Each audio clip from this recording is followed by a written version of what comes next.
नमस्कार, Shete homeo clinic के इस चैनल में आपका स्वागत है। इनफर्टिलिटी स्पेशलिस्ट होने के कारण मेरे पास कई ऐसे कपल्स हैं जो आते हैं और उनकी इनफर्टिलिटी का जो प्रॉब्लम होता है वो मेरे साथ शेयर करते हैं। लेकिन कभी कभी ऐसा होता है कि कुछ सवाल होते हैं जो हम मरीज़ से अगर पूछते हैं तो वो उसके जवाब देने में हिचकिचाते हैं। तो याद रखिए कि किसी भी तरीके की अगर आपको समस्या है, जब तक आप पूरी तरह खुलकर डॉक्टर को नहीं बताएंगे तो उसका ट्रीटमेंट ठीक से नहीं हो पाएगा। कुछ ऐसी समस्या होती है जिसके कारण पुरुष अपनी प्रॉब्लम्स को झिझकते हैं बोलने में, और कुछ महिलाएं भी कभी कभी झिझकती है। ऐसे ही कुछ कपल्स मेरे पास आते हैं, जब उनसे सवाल किया जाता है, डॉक्टर्स का काम है पूरी तरह खुलकर बोलना, तो हमें इस तरीके से उनसे सवाल करना ही पड़ते हैं।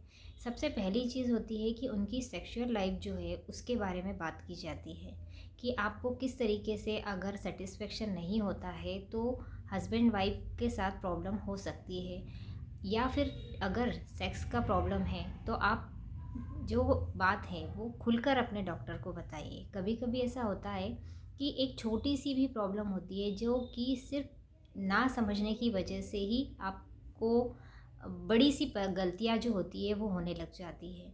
अगर आप इन छोटी छोटी बातों को समझेंगे और डॉक्टर से अपनी प्रॉब्लम को कंसल्ट करेंगे और खुलकर बताएंगे तो इनफर्टिलिटी का ट्रीटमेंट करने में बहुत आसानी होती है। मेरा ये वीडियो बनाने का सिर्फ इतना उद्देश्य है कि जो भी आपके साथ प्रॉब्लम है, जिसे कि आजकल जिनको कई लोग ये बोलते हैं गुप्त रोग बोला जाता है, तो वो गुप्त रोग क्या होते हैं, क्या आप इन चीज़ों को छुपा करके इनको सॉल्व कर सकते हैं? लेकिन ऐसा नहीं है, ये आपको डॉक्टर के साथ ही कंसल्ट करना पड़ेगा। बहुत सारी ऐसी समस्या होती है, मैरिड लाइफ में ऐसी बहुत सारी समस्या आती है जो कि आपके साथ में बहुत बड़ा कारण बन सकती है आपकी किसी भी बीमारी का। तो इसलिए अपनी बीमारियों को ना छुपाएं। कभी कभी ऐसा होता है महिलाओं को यूट्रस संबंधित कई प्रॉब्लम होती है, इचिंग भी होती है और रेडनेस आने लग जाती है, तो वो भी महिलाएं समय पर नहीं बताती है और फिर आगे जाकर वहाँ पर छाले होने लग जाते हैं और प्रॉब्लम बढ़ती है और यूट्रस और ओवरी का इन्फेक्शन होने लगता है। उसी तरह पुरुषों के साथ में भी प्रॉब्लम होती है कि सेक्स करने में उनके साथ में कई बार दर्द का अनुभव होता है। उन्हें कई बार ऐसा होता है कि पूरी तरीके से उनकी कंप्लीटली वो अपनी सेक्सुअल लाइफ को क्लियर नहीं कर पाते हैं, और इस तरीके से क्या होता है उनके साथ में स्पर्म का प्रॉब्लम होने लग जाता है।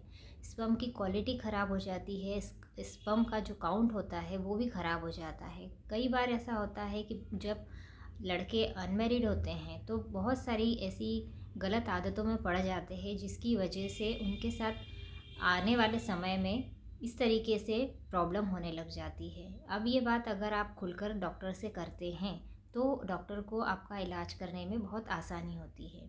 तो इसीलिए मैं आपसे ये बात कह रही हूँ कि जब भी आप इनफर्टिलिटी के डॉक्टर से मिलें तो खुलकर बात करें। बहुत ऐसे और भी कारण हैं जिसको कि अभी आपको मैं खुलकर नहीं बता पा रही हूँ, लेकिन अगर आप कंसल्ट करते हैं डॉक्टर से तो जब आपसे डॉक्टर किसी तरीके से कुछ पूछते हैं तो आप बिना झिझके उनके ये सवालों का आप पूरी तरह जवाब दीजिए। हम लोग डॉक्टर होने के साथ साथ आपसे इसलिए ये सब बातें पूछते हैं क्योंकि हमें भी आपका इलाज करने में आसानी होती है। अगर आप हमसे खुलकर बात नहीं करेंगे, आप हमको पूरी तरीके से आपकी समस्या नहीं बताएंगे तो आसानी से ये इलाज संभव नहीं होता है, क्योंकि यह रिप्रोडक्टिव ऑर्गन होता है, उन्हीं से संबंधित ये चीज़ें होती हैं। इनफर्टिलिटी जो होती है पुरुषों और महिलाओं दोनों में हो सकती है। ज़रूरी नहीं है कि सिर्फ महिलाएं ही इनफर्टिलिटी के कारण हो, पुरुषों के साथ में भी ये समस्या होती है। तो इसलिए ज़्यादातर ऐसा होता है कि महिलाएं तो बता देती है लेकिन पुरुष झिझकते हैं ये समस्या बताने में।